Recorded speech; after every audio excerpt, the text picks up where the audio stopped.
Banyak kritik terhadap iman Kristen sebenarnya tidak pernah menyentuh inti ajarannya.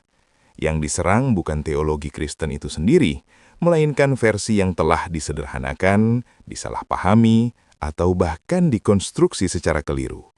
Istilah Tritunggal sering dijadikan titik serangan, seolah-olah dengan membuktikan bahwa kata itu tidak tertulis, maka runtuhlah seluruh bangunan iman Kristen. Padahal argumen seperti itu bukanlah kritik teologis, melainkan kekeliruan logika yang mendasar, seperti dalam video berikut ini. Apakah Anda seorang Muslim? Ya, Muslim, Bang. Oke, silakan Bang. Apa yang Ya, Anda sebelumnya, utarakan? Bang. Ya, sebelumnya. Assalamualaikum warahmatullahi wabarakatuh.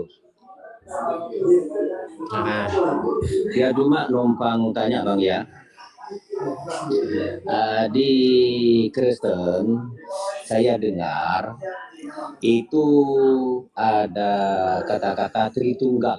Tritunggal itu apa, Bang, yang sebenarnya? nggak ada kata Tritunggal di dalam Alkitab, Bang. Nggak ada. Kata Tritunggal di dalam Alkitab nggak ada tertulis Tritunggal, nggak ada. Orang ngomong itu biasanya suka offside, Bang. Ya, jadi tidak ada di dalam Alkitab Tuhan itu Tritunggal. Suruh mereka mempertanggungjawabkan itu.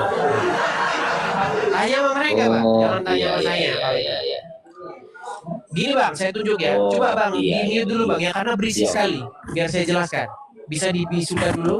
Oke. Karena background Anda itu berisik sekali. Oke. Begini, Bang, ya, supaya Anda dengar. Nanti kalau Anda bicara bisa dibuka lagi mikrofon Anda. Kalau ada orang Kristen berkata, Tuhan itu Tritunggal, Allah itu Tritunggal. Sebenarnya, Bang, dia itu salah ngomong. Salah ngomong. Yang ada di dalam Alkitab itu Tuhan itu Esa. Saya tunjukkan. Nanti digoreng lagi omongan saya ini. Karena banyak, Bang, Tuhannya orang sekarang bukan Yesus. Tuhannya bukan Yesus, tapi Tuhannya dogma. Saya tunjuk ya, Bang, ya. Sebentar, sabar. Kadang-kadang mereka yang mencret, saya yang bersihin. Baik ya.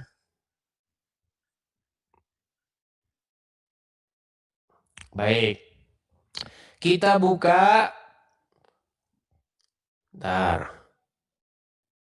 Sabar ya, Bang, ya. Sabar kan? Nggak buru-buru kan? Oke. Kita buka Ulangan 6 ayat yang keempat. Bentar. Saya balikin dulu kamera saya ya. Kita buka dulu Alkitab Saksi Yehova ini ya. Baik. Ini Tuhan itu Esa, Bang, di sini terus nih ya. Dengarlah hai orang Israel. Tuhan ini maksudnya YHWH ini. Kalau Tuhan huruf besar semua ini bahasa aslinya itu YHWH. Ya, bukan kurios. Nah, dengarlah hai orang Israel, Tuhan itu Allah kita, Tuhan itu Esa. Nah, sering kata Tuhan itu Esa dipelesetin sama pemabuk dogma. Tuhan itu Tritunggal. Salah ngomong, Bang. Salah ngomong dia. Jadi Tuhan itu Esa, Bang. Nah, bagaimana Tuhan yang Esa tersebut? Ya, bagaimana Tuhan yang Esa tersebut? Nih, saya kasih contoh. Tuhan yang Esa tersebut ingin menyelamatkan umat manusia. Tuhan yang Esa tersebut mengasihi umat manusia. Nah, dia itu harus memerintah. Jangan setan yang memerintah, Bang. Kalau orang itu mencuri, berzina, korup, membunuh, berarti yang memerintah itu bukan Tuhan. Menangkap nggak maksud saya? Nangkep nggak? Coba. Jadi kalau kita berbicara Alkitab, ya, kalau kita berbicara Alkitab maupun Al-Quran, kita itu berbicara tentang kerajaan. Berbicara kerajaan berarti berbicara pemerintahan. Di dalam Quran, Allah itu dikatakan Malik. Malik dia itu. Raja. Nah, kalau raja berarti dia memerintah. Harus ada kerajaannya. Nah, manusia ini seharusnya menjadikan Tuhan itu memerintah. Nah, bagaimana caranya Tuhan memerintah? Dia utus firman-Nya menjadi manusia. Kalau bahasa Kristennya itu anak. Anak di sini bukan berarti Tuhan tuh kawin. Nah, diutus firman-Nya menjadi manusia supaya sang firman yang menjadi manusia ini dijadikan raja, dijadikan tuan atau Tuhan. Supaya dengan cara demikian Tuhan yang tadi itu memerintah. Jadi Tuhan yang di surga itu, yang dia tidak terlampaui akal pikiran manusia, yang tidak terselami pikiran manusia, nggak sampai akal kita memikirkan dia. Ya, kalau bahasa Islamnya, laisya kamislihi. Ya, bagaimana caranya dia itu memerintah di tengah-tengah bumi? Dia utus Mesiasnya menjadi raja. Mesias itu raja. Bagaimana Tuhan memerintah? Ya lewat sang Mesias ini. Sama seperti Anda di padang pasir. Ketika Anda di padang pasir, mau mati kehausan. Anda minta, Tuhan berikan saya air. Tuhan beri saya air, saya udah mau mati. Datang orang, ngasih air. Terus Anda bilang, saya nggak mau. Saya maunya kamu. Kasih saya air langsung. Bukan begitu. Tuhan yang di surga itu bukan semau udelmu, bukan. Dia pakai caranya dia, bukan pakai cara kita. Makanya caranya dia adalah dengan mengirim sang Mesias ke dunia. Begitu. Nah, dikirim sang Mesias ke dunia. Supaya apa? Supaya sang Mesias ini semua orang menundukkan diri kepada dia, menaklukkan diri kepada dia, membuat dia memerintah. Nah, lalu setelah sang Mesias naik ke surga, diutuslah Roh Kudus, rohnya Tuhan, supaya tinggal di hati seseorang, memerintah juga. Nah, itu Bang, maksudnya Tritunggal itu. Ada Bapa, Tuhan, ada sang firman yang menjadi manusia, dan Roh Kudus. Yang ketiganya itu satu. Itu maksudnya. Jelasinnya gitu, jangan diputer-puter, jangan dibalik-balik. Akhirnya orang nggak jadi masuk Kristen. Jadinya jadi bingung. Tuhan Tritunggal, di mana Tuhan Tritunggal? Nggak ada. Gitu loh. Maksudnya seperti itu. Kalau jelasinnya teratur, mudah-mudahan orang tuh paham. Gitu Bang. Jadi saya jelasinnya nggak kebalik-balik. Seperti itu. Nah, ketika seseorang menjadikan Yesus sebagai tuannya, sebagai Robnya, sebagai Tuhannya, dan Roh Kudus sebagai Tuhan, sebagai Robnya, artinya justru sedang menjadikan Bapa di surga sebagai Tuhannya. Karena baik Yesus dan Roh Kudus datangnya daripada Bapa di surga. Begitu. Nah, kesalahan Anda tidak menjadikan Roh Kudus dan Yesus dan Bapa di surga sebagai Tuhan. Anda malah menjadikan yang lain sebagai Tuhan Anda. Sehingga hidup Anda itu diatur oleh Allah dan Muhammad. Bukan diatur oleh Bapa di surga. Makanya yang Anda ikutin tuh Muhammad dan Allah. Dan itu menurut Alkitab kami adalah penyembahan Tuhan lain. Begitu. Itu Bang, ajaran Kristen tuh kayak begitu. Sederhana, simple. Jangan muter-muter. Silakan, apa pertanyaan Anda? Ya. Oke Bang, oke, saya paham itu. Paham. Oh, jadi yang nggak ada pertanyaan lagi kan? Udah jelas semuanya kan? Ya, oke, jelas. Nah sekarang, Cuma yang kenapa Anda itu tidak? saya Bang, Silakan. Oke, saya cuma dia tanya, tadi abang dia cakap itu bapak di surga. Lagipun dia anak di surga. Apakah bapak itu pernah datang ke alam semesta ini? Baik, di dalam Alkitab, Bang, Bapa di sorga itu, dia kalau menyatakan diri, itu dia berteofani. Teofani itu artinya penampakan diri Tuhan. Jadi selalu dia itu menampakkan diri itu lewat utusan. Begitu, lewat contohnya begini, karena memang hal-hal seperti itu sebenarnya kita nggak mengetahui persis karena itu hal-hal yang kosmik. Begini, seperti Anda sedang berbicara dengan saya. Anda ada di mana sekarang ini?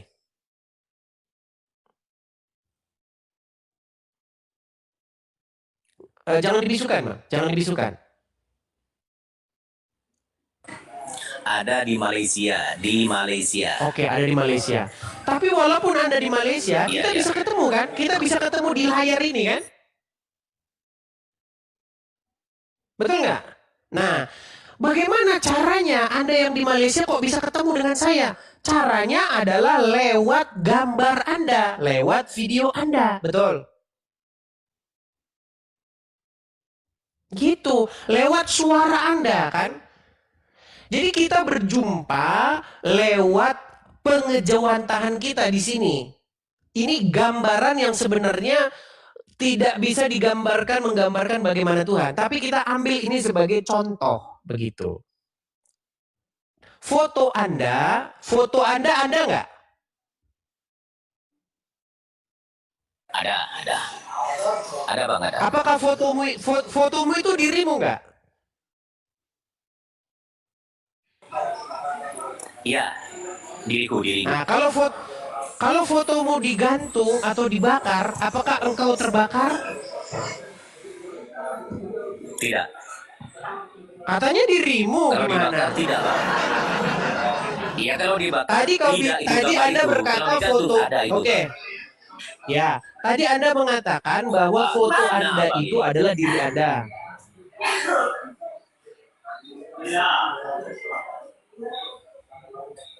Itu kan gambar itu Bang, bukan diri saya. Iya. Tadi Anda bilang diri Anda. Kira-kira begitu Bang. Kira-kira begitu. Bukan, seingat pahamannya Abang, seingat sama saya gitu Bang. Iya, makanya Bang, kira-kira begitu Bang. Jadi Tuhan. Baik, makanya gini makanya. Terus. Bagaimana Tuhan menampakkan diri? Tuhan menampakkan diri itu lewat pengejawantahannya. Karena dia ini tidak terlampaui akal pikiran kita. Gitu loh. Bagaimana dia menyatakan diri? Dia menyatakan diri dengan cara berteofani. Nah, berteofani terus-menerus dia berteofani melalui malaikat Tuhan, terakhir dia berteofani itu dengan perantaraan Sang Mesias, begitu. Bukan berarti ketika berteofani, bedanya kalau Anda nggak bisa ngobrol dengan foto Anda nggak bisa dengan ngobrol dengan video Anda. Nah, kalau Tuhan, dia berteofani, tapi dia bisa ngobrol dengan teofaninya itu. Itu bedanya. Tapi itu bukan hal penting Bang. Kita ngapain bahas-bahas begitu orang kita nggak pernah ini. Gini, yang terpenting adalah mengapa engkau tidak menjadikan Yesus sebagai Tuanmu, sebagai yang memerintah di dalam hidupmu. Mengapa engkau lebih memilih Muhammad yang kau jadikan sebagai Tuanmu yang memerintah dalam hidupmu? Coba.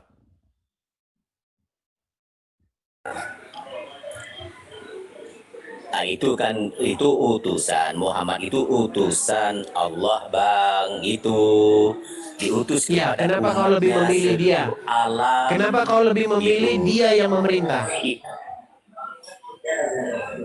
Ya pasal itu Bang, masalahnya itu para nabi yang terakhir, begitu Bang.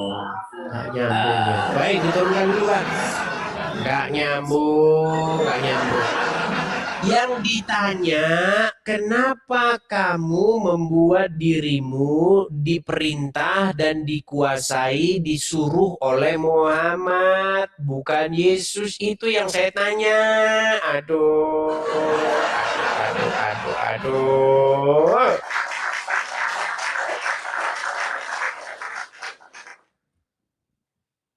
Padahal tadi sudah saya jelaskan.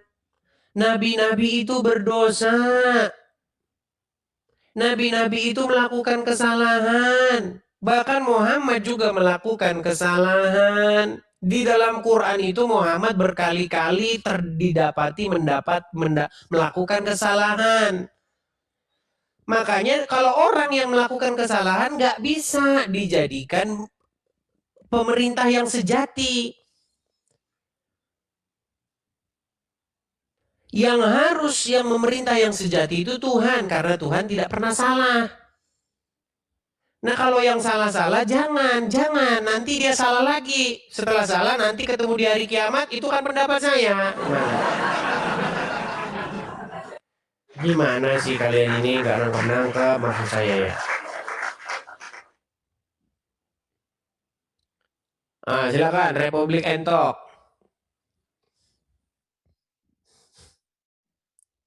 Bentar ya, saya balik dulu saya. Bentar, teman-teman. Ya, Republik Entok. Banyak. Siap, bentar Bang. Oke.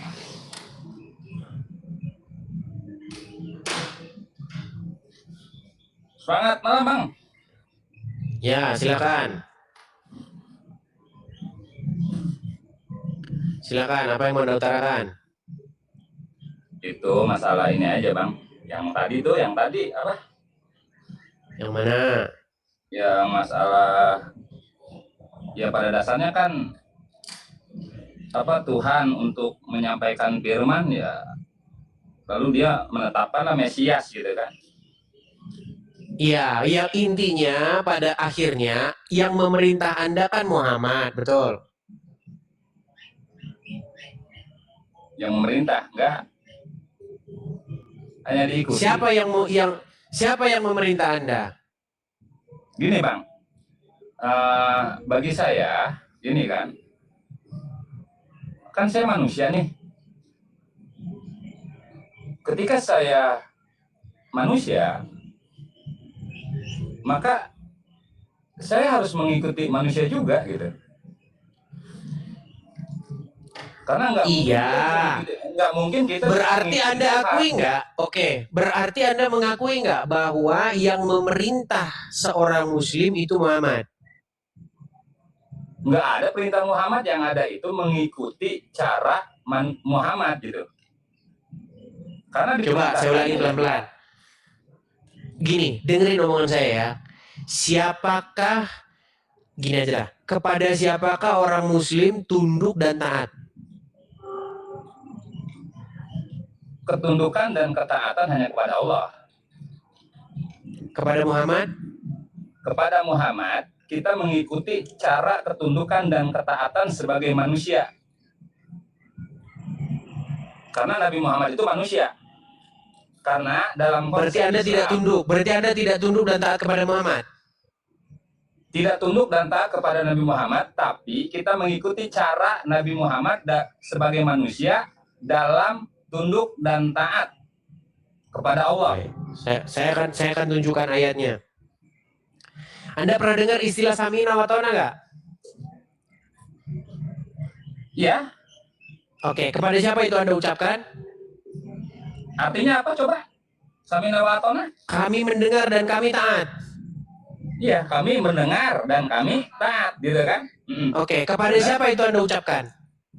Abang bilang tunduk tadi. Tunduk sama taat apa bedanya? Oh ya, perintahnya itu taat kepada orang tua, taat kepada pemerintah. Itu ketaatan, Bang. Saya tanya umat Muslim, bukan orang tua. Iya, umat Muslim taat. Jangankan kepada Nabi Muhammad, kepada orang tua pun diperintahkan untuk taat. Salahnya di mana? Astaga, Anda nggak nangkep maksud saya. Pelan-pelan ya, pelan-pelan. Orang tua. Oke, coba. Oke, baik. Saya kasih dulu. Coba dengerin omongan saya ya. Kepada siapakah umat muslim taat? Kepada Allah. Kepada Muhammad? Kepada Muhammad, tadi ketaatan kepada Nabi Muhammad yaitu mengikuti ketaatan Nabi Muhammad. Taat nggak kepada Muhammad? Gini Bang, Nabi Muhammad itu manusia. Muter dah dia, muter-muter. Muhammad manusia Bang. Artinya cara Nabi Muhammad. Saya nggak nanya Muhammad manusia, dia manusia. Saya ngerti, ngerti saya. Yang saya tanya, apakah seluruh umat muslim, gini saja, saya ulang ya, saya pakai bahasa yang sederhana sekali. Seluruh umat muslim yang ada di bawah kolong langit ini, mereka membuat dirinya taat kepada siapa? Kepada Nabi Muhammad oke, taat. Kepada orang tua taat. Iya, makanya saya bilang kalian itu adalah umat yang dikontrol sama Muhammad. Kok kalian nggak nangkep sih? Di dalam Islam nggak ada Astaga. Oke, taat kita kepada Nabi Muhammad, taat mengikuti cara Nabi Muhammad sebagai manusia beribadah kepada Allah. Kan berbeda dengan abang. Abang taatnya ke siapa? Oke. Coba saya mau tanya. Baik, Nah, saya baik. tanya. Oke, saya taat kepada Berarti Muhammad. berarti Anda diperintah nggak sama Muhammad? Diperintah. Iya. Makanya saya bilang, siapa yang memerintah umat Islam? Muhammad. Muhammad yang makanya kamu itu menuhankan Muhammad itu. Ya, enggak. Kok enggak lagi?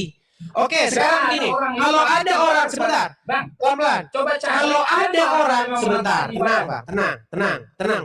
Kalau ada seseorang diperintah oleh iblis, diperintah oleh setan, berarti siapa yang jadi Tuhannya? Kok yang merintah Tuhan? Berarti pemerintah Tuhan dong. Prabowo Ceret Tuhan dah dong. kamu. Saya ulangi satu kali lagi. Absurd. Saya ulangi satu kali lagi. Tata perintah Orang, ada pemerintah. tenang. Kita mengikuti, Orang mengikuti yang pemerintah. menyerah- Berarti gini. kita menuhankan Prabowo dong. Ayo. Oke, baik. Semuanya jadi jauh. Baik, ini. sekarang saya tanya sama Anda. Ketika Oh, Prabowo Prabowo. menyuruh, Oh, Prabowo. Harus tenang. Kalau Anda ngomong, saya ngomong yang mau didengar siapa, Bang? Kalau Anda ngomong, saya ngomong yang didengar siapa? Kan gantian kita bicara, betul? Udah, sekarang gini, silakan abang ngomong, nanti saya ngomong. Udah, ganti. Baik. Tadi Anda berkata, kalau begitu Prabowo Tuhan. Sekarang saya tanya, apakah seluruh umat muslim wajib taat kepada Prabowo? Tidak, kalau seluruh. Ya Karena udah, orang berarti Arab beda. harus taat kepada Raja Arabnya, Arab Saudi. Iya, Abang kadang pertanyaannya, apakah senang? pertanyaannya lucu bang, kayak pertanyaan anak TK. Saya bilang keseluruhan umat, kok Anda malah ngomong Prabowo?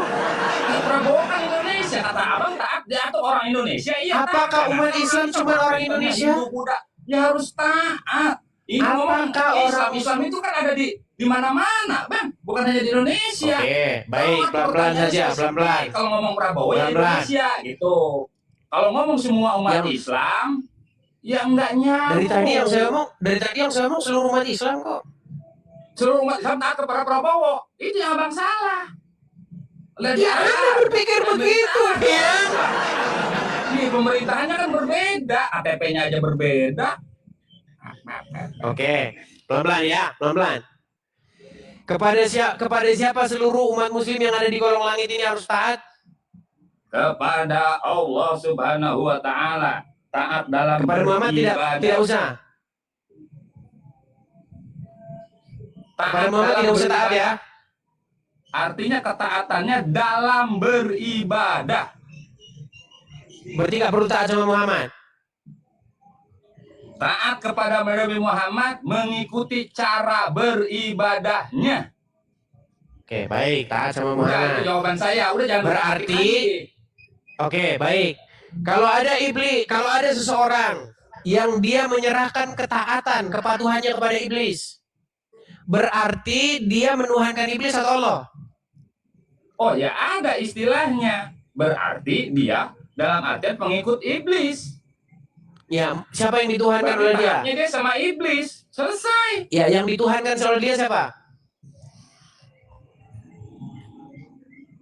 Ya saya nggak tahu apakah dia pernah Ya, nggak tahu ya, tidur sana kalau gitu. Kalau nggak tahu Iya. tidur sana. Ngapain kamu di sini? Untuk apa saya diskusi kamu banyak nggak taunya? Udah saya bilang, orang yang menyerahkan dirinya ke dalam ketaklukan kepada sesuatu itu menuhankan itu peang. Itu yang dimaksud menuhankan. Baik itu di dalam Quran, baik itu di dalam Injil. Gimana Anda itu? Memang benar bahwa istilah Tritunggal tidak muncul secara eksplisit dalam teks Alkitab. Namun dalam kajian teologi, ketiadaan istilah tidak berarti ketiadaan konsep. Ini adalah prinsip dasar dalam hermeneutika. Banyak doktrin penting dalam berbagai tradisi agama lahir dari proses sintesis terhadap teks, bukan dari satu kata tunggal yang berdiri sendiri. Dalam Alkitab, terdapat 3 realitas yang tidak bisa diabaikan. Pertama, Tuhan itu Esa. Kedua, Yesus memiliki atribut dan otoritas ilahi. Ketiga, Roh Kudus bertindak sebagai pribadi ilahi yang aktif. Tritunggal bukanlah penambahan terhadap keesaan Tuhan, melainkan upaya menjelaskan bagaimana ketiga realitas ini koheren tanpa jatuh pada politeisme. Ketika ada narasi Edis TV menjelaskan bahwa Tuhan itu Esa, itu sebenarnya tidak bertentangan dengan iman Kristen. Justru disitulah titik awalnya. Kekristenan tidak pernah mengajarkan 3 Tuhan. Yang diajarkan adalah satu esensi ilahi yang dinyatakan dalam 3 pribadi. Kritik yang menganggap Tritunggal sebagai 3 Tuhan pada dasarnya menyerang sesuatu yang tidak pernah diajarkan oleh teologi Kristen itu sendiri. Lebih jauh, penjelasan tentang firman yang menjadi manusia menyentuh inti dari konsep inkarnasi. Dalam perspektif Kristen, ini bukan sekadar cara Tuhan mengutus pesan, tetapi cara Tuhan hadir secara langsung dalam sejarah manusia. Ini menjadi pembeda fundamental. Keselamatan dalam kekristenan tidak hanya berupa petunjuk atau hukum, tetapi perjumpaan dengan pribadi. Di titik ini, muncul pertanyaan filosofis yang penting. Apakah hubungan manusia dengan Tuhan hanya sebatas ketaatan terhadap hukum, ataukah melibatkan relasi dengan pribadi yang hadir? Kekristenan memilih yang kedua, dan dari sinilah konsep Mesias, inkarnasi, dan peran Roh Kudus menjadi koheren. Sementara itu, dalam video tadi terlihat adanya penekanan bahwa ketaatan kepada nabi atau rasul tidak sama dengan penuhanan. Secara formal, pernyataan ini dapat dipahami. Namun secara praktis, muncul ketegangan. Ketika ketaatan terhadap seorang figur menjadi absolut, universal, dan tidak boleh dipertanyakan, maka secara filosofis ia mulai mengambil fungsi yang sangat dekat dengan otoritas ilahi. Disinilah diskusi menjadi lebih dalam, bukan sekadar soal istilah, tetapi soal struktur otoritas dalam iman. Kekristenan mengklaim bahwa otoritas tertinggi itu tidak berhenti pada utusan, tetapi pada Tuhan sendiri yang hadir. Karena itu, Yesus tidak sekadar dipahami sebagai pembawa pesan, melainkan sebagai firman itu sendiri. Ini adalah perbedaan mendasar yang tidak bisa disederhanakan menjadi sekadar nabi versus Tuhan. Selain itu, pendekatan yang menuntut semua konsep harus hadir dalam satu istilah eksplisit justru akan meruntuhkan banyak struktur teologi dalam berbagai agama. Konsistensi intelektual menuntut bahwa yang diuji bukan hanya istilah, tetapi keseluruhan kesaksian teks dan koherensinya. Pada akhirnya, persoalannya bukan apakah kata Tritunggal tertulis atau tidak. Persoalannya adalah apakah kita berani membaca keseluruhan kesaksian kitab suci secara utuh, atau hanya memilih potongan-potongan yang sesuai dengan prasangka kita. Jika Tuhan itu Esa, ya, kekristenan setuju. Jika Tuhan menyatakan dirinya, ya, dan itu terjadi dalam sejarah. Dan jika Tuhan ingin dikenal, maka pertanyaannya bukan lagi apakah dia 1 atau 3, melainkan apakah kita mengenal dia sebagaimana dia menyatakan diri, atau hanya sebagaimana kita ingin dia menjadi.